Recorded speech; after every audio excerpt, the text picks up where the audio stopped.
This is some stuff. Have y'all heard about this story? And first of all, girl, I didn't even know this happened in Georgia. Okay. Webbie, one of the rappers that's close with Boosie, all of them came up at one point. It appears that his DJ has unalived himself and his wife. And I'm over here like, why would you take the wife?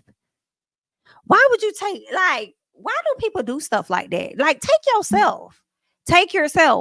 And girl, now he was transported to Kennesaw Hospital. Oh, Lord. I didn't know it was that. Okay, so let's get into this.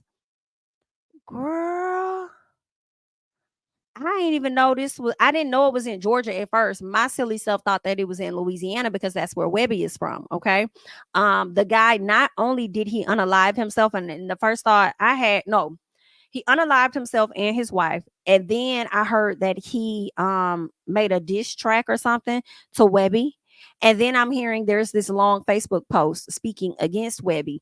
And the first thought that came to my mind was like, could Webbie have possibly been messing with his wife or something, or trying to mess with his wife? Because I'm still confused as to why you would decide to remove her from this earth as well. Okay, like what's going on with that? But let's get into it. They're saying notorious Tory Brown, known as DJ T Gutta, reportedly took his own life after fatally popping his wife in Powder Springs, Georgia. The incident occurred on June 9th, and the news has shocked fans and many in the music community. Now, what I'm also hearing, y'all, is that this man had children, he and his wife. How old these kids were, I don't know, but why would you want to leave your children without parents? Come on now. Cobb County police were called to the scene, where they found both Brown and his wife, Kalisha Settins, done with wounds. Okay, they're saying that Kalisha was pronounced dead at the scene, while Brown was transported to Wellstar Kennesaw Hospital in critical condition, where he later died. Okay, that is just so sad. Now, they said that he unalived himself just hours after he went on a rant about Webbie. Let me see what this is saying. We start in Powder Springs, where police are investigating that deadly double shooting. News Edge reporter Eric Mock has the latest. Can y'all hear? Powder Springs police tell us they got the call of shots fired here at this Forest Hill Road home at around noon Sunday. They're not identifying the victim and suspect in this murder-suicide yet, but neighbors here told us the couple did have children. Honestly, it's a scary thing to know that this can occur right around the corner from your home that you're raising your kids in.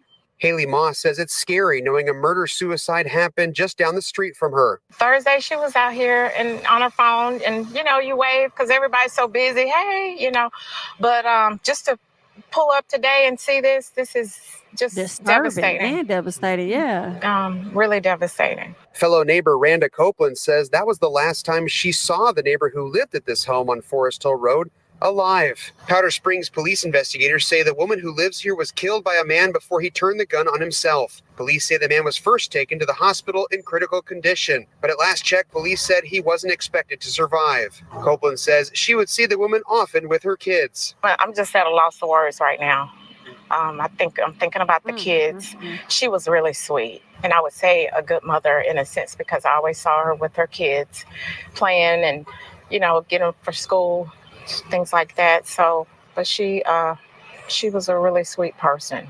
Investigators have not given a possible motive yet. Fellow neighbor Haley Moss says she just saw the kids playing in their yard on Saturday. We were coming home from Publix. They were in the yard catching lightning bugs, enjoying their innocence. And then today their lives are changed forever. So it's just really sad. Moss says she's also concerned for the couple's kids, who will now have to wade through this tragedy in the days and weeks to come. Our hearts go out to the family, the children that are left behind. I hope that they have a family to care for them. I know that I've seen the mother with the children. I know she was a great mom and didn't deserve what happened to her. No word yet from police on where the kids are right now, but they did promise us more information Monday morning.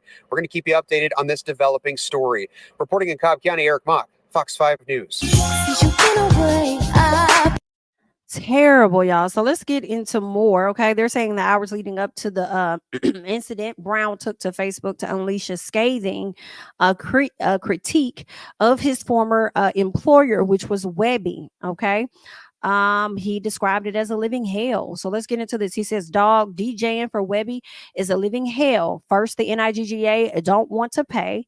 Then the NIGGA don't want to see nobody around him shine. Like nobody, not even his own brother. Why y'all think everybody left from around him? I was only supposed to be his tour DJ, but I had to be a driver, a DR, a security, a PR, a babysitter, booking agent, a referee, a counselor, and a road manager, and a list of other things.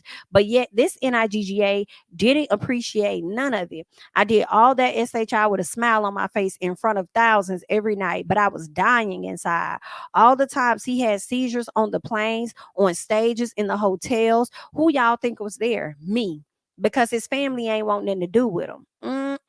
And nobody on our team wanted to deal with him but me. Our driver quit because he ain't want to pay him. Then every time he would try to make our money in other ways, or we would try to make our money in other ways, he would always find a way to stop that too. So it's like he don't want to pay, but don't want us eating nowhere else. Then the NIGGA want to get mad and in his feelings when Boosie need us to help him. The NIGGA a straight hater.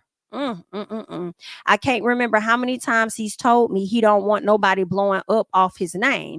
That's why he don't do features, and he don't like taking pictures with other artists or fans. NIGGA think they trying to get shine off him.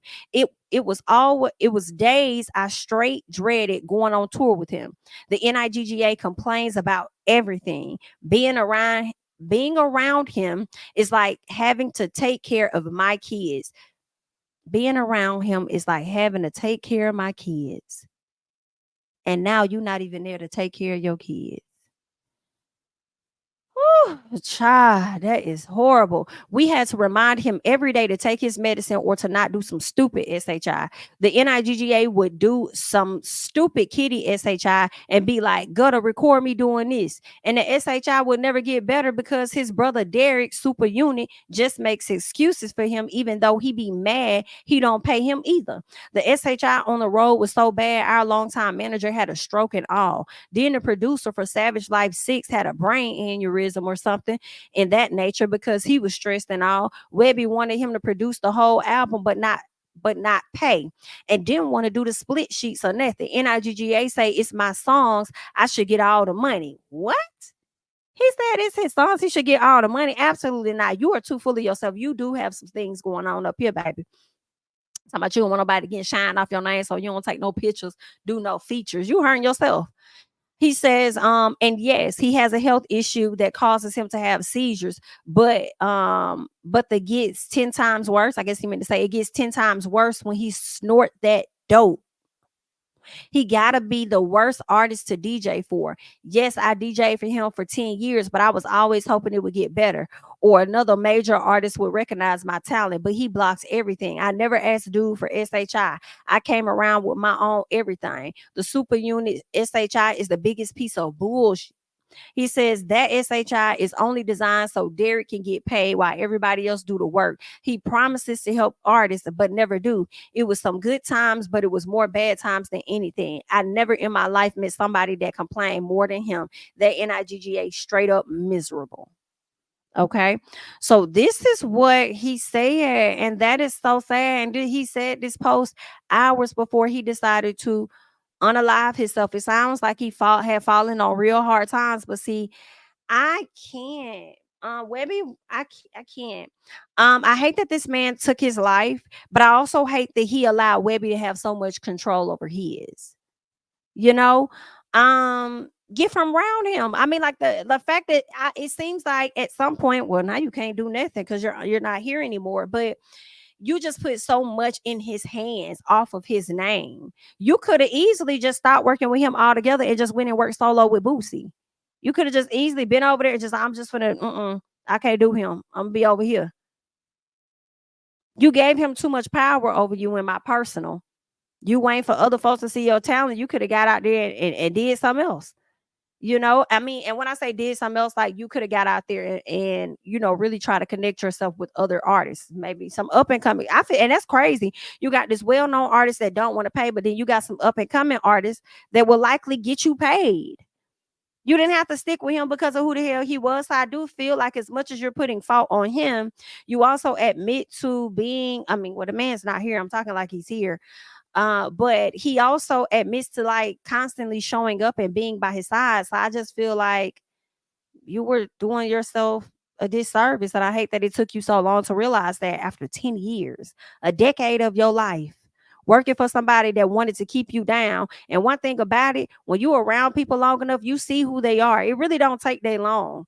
You see exactly who they are. And yeah, sometimes you continue to be around them because you continue to rock with them off hope or whatever.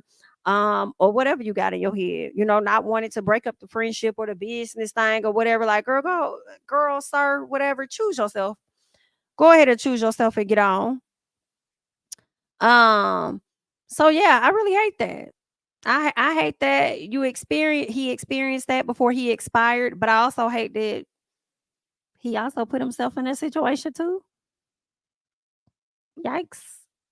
I hate that. And I really hate it more for the wife and them babies, because whatever you had going on ain't have nothing to do with her.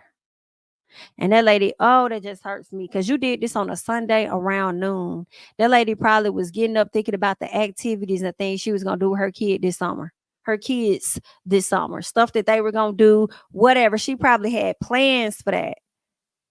And because of what you got going on, you decided to take yourself out and then take her out too. The least you could have did was remove yourself. You didn't have to take them kids' mama with you. That is just so messed up. And now I wonder who got the kids now. That's crazy. But that's what's happening. And for what, and then it's like, why would it for you to leave this message up? And I don't know if your death, you taking your life, had anything to do with Webbie. But if Webbie didn't give a fuck about y'all then, you got to know him taking his own life, Webbie really didn't give a damn about. Because if he didn't care about death and he don't care about his own condition he got that's causes him to have seizures and make it even worse when he's snorting, you got to know him. So I hope you taking your own life didn't have nothing to do with Webbie, because that just for a person that didn't give a damn and don't give a damn. Yikes. May they rest. May they rest. And I pray everything works out for those kids that are now home. I feel like they homeless, but they definitely parentless. Okay, but you guys can continue the conversation down below.